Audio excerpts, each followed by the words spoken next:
आखिर पीएम मोदी राष्ट्रपति से क्यों मिले? फिर उसी दिन शाम को अमित शाह से क्यों हुई मुलाकात? क्या कुछ बड़ा होने वाला है? दिल्ली का राजनीतिक पारा 7वें आसमान पर।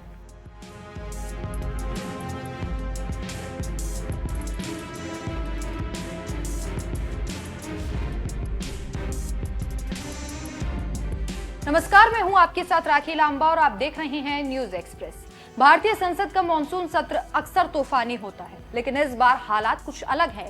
केंद्र की मोदी सरकार बैकफुट पर है। जगदीप धनखड़ के उपराष्ट्रपति के पद से इस्तीफे ने सियासी हलचल मचा दी है। वहीं ऑपरेशन सिंदूर पर बहस को लेकर सरकार की रक्षात्मक मुद्रा दिखाई दे रही है। विपक्ष ने संसद में ऐसा हमला बोला कि बीजेपी को रणनीति बदलने पर मजबूर होना पड़ा। और इसी बीच एक ही दिन में प्रधानमंत्री नरेंद्र मोदी और गृह मंत्री अमित शाह की राष्ट्रपति द्रौपदी मुर्मू से मुलाकात ने राजनीतिक गलियारों में नई अटकलों को जन्म दे दिया है। मॉनसून का यह सत्र सरकार के लिए मुश्किलों से भरा साबित हो रहा है। विपक्ष लगातार ऑपरेशन सिंदूर, बेरोजगारी, महंगाई और चुनावी पारदर्शिता जैसे मुद्दों पर सरकार को घेर रहा है। लोकसभा और राज्यसभा में विपक्षी दलों का जोरदार हंगामा, नारेबाजी, वॉकआउट, पोस्टरबाजी ने संसद के कामकाज को बार बार बाधित किया है। सरकार को पहली बार ऑपरेशन सिंदूर पर बहस के लिए तैयार होना पड़ा, जो कि मोदी सरकार की सामान्य रणनीति के खिलाफ माना जा रहा है। सत्र के बीच में ही उपराष्ट्रपति और राज्यसभा सभापति जगदीप धनखड़ का इस्तीफा आना किसी राजनीतिक धमाके से कम नहीं था। इस्तीफे के कारणों को लेकर तरह तरह की थ्योरी लगाई गई। क्या ये व्यक्तिगत कारण से जुड़ा हुआ है या पार्टी के भीतर सत्ता संघर्ष की वजह से हुआ?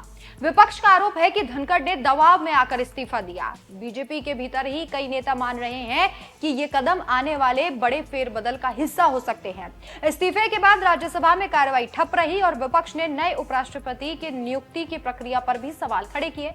चुनाव आयोग ने 1 अगस्त को उपराष्ट्रपति पद के चुनाव की तारीखों का ऐलान किया और कहा कि 9 सितंबर को मतदान होगा, लेकिन उम्मीदवार कौन होगा यह फिलहाल साफ नहीं है। मोदी शाह की राष्ट्रपति से मुलाकात को कई विश्लेषक इस चुनावी रणनीति से जोड़कर देख रहे हैं।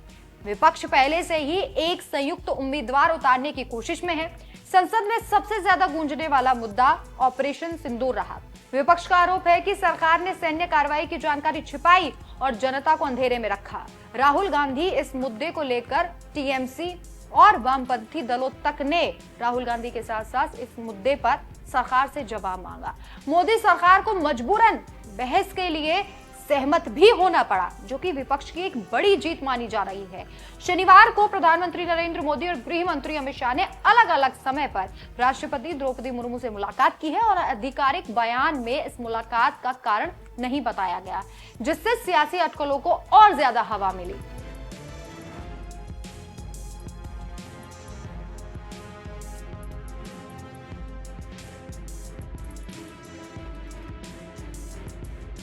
मुलाकात को लेकर जानकारों का कहना है कि कुछ बड़ा होने वाला है। इसके साथ ही कहा यह भी जा रहा है कि प्रधानमंत्री के हालिया यूके और मालदीव यात्रा के बाद राष्ट्रपति से पहली मुलाकात थी। राजनीतिक हलकों में चर्चाएं हैं कि क्या उपराष्ट्रपति चुनाव की रणनीति पर थी चर्चा या मॉनसून सत्र में जारी संकट को सुलझाने के लिए राष्ट्रपति से ली सलाह। कुछ सूत्र इसे बीजेपी में संभावित बड़े संगठनात्मक बदलाव से जोड़ रहे हैं। बिहार में वोटर लिस्ट की विशेष पुनरीक्षण की प्रक्रिया, स्पेशल इंटेंसिव रिवीजन SIR को लेकर विवाद बढ़ता ही जा रहा है। विपक्ष का आरोप है कि यह प्रक्रिया बीजेपी के दबाव में चल रही है, जिससे चुनावों में धांधली की संभावना है। सुप्रीम कोर्ट में इस पर सुनवाई भी जारी है। संसद में विपक्ष ने SIR पर चर्चा की मांग की, लेकिन सरकार ने चर्चा करवाने के लिए मना कर दिया क्योंकि सरकार तैयार ही नहीं है। नतीजा, संसद की कार्रवाई बार बार बाधित हुई, जिससे सरकार की छवि और विपक्ष के सामने कमजोर सरकार की छवि पड़ने लगी। उपराष्ट्रपति का इस्तीफा, ऑपरेशन सिंदूर, विपक्ष का आक्रामक रुख, इन सब ने सरकार को डिफेंसिव कर दिया है। मोदी शाह की राष्ट्रपति से मुलाकात डैमेज कंट्रोल की रणनीति का हिस्सा हो सकती है। पार्टी नेतृत्व उपराष्ट्रपति चुनाव से पहले विपक्ष की एकजुटता तोड़ने की कोशिश कर रहा है, लेकिन विपक्ष का संयुक्त मोर्चा सरकार को कड़ी चुनौती देता दिखाई दे रहा है। मॉनसून सत्र अभी खत्म नहीं हुआ है और आने वाले दिनों में राजनीतिक हलचल बढ़ने की संभावना है।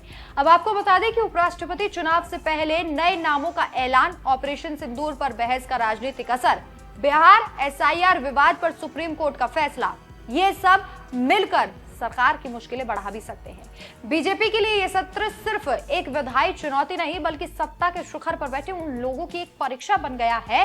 आने वाले हफ्तों में ये साफ हो जाएगा कि मोदी शाह की जोड़ी इस राजनीतिक तूफान को शांत कर पाती है या फिर नहीं।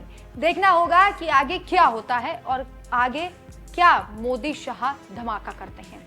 इस खबर पर आपकी क्या राय है, हमें कमेंट करके जरूर बताएं। नमस्कार।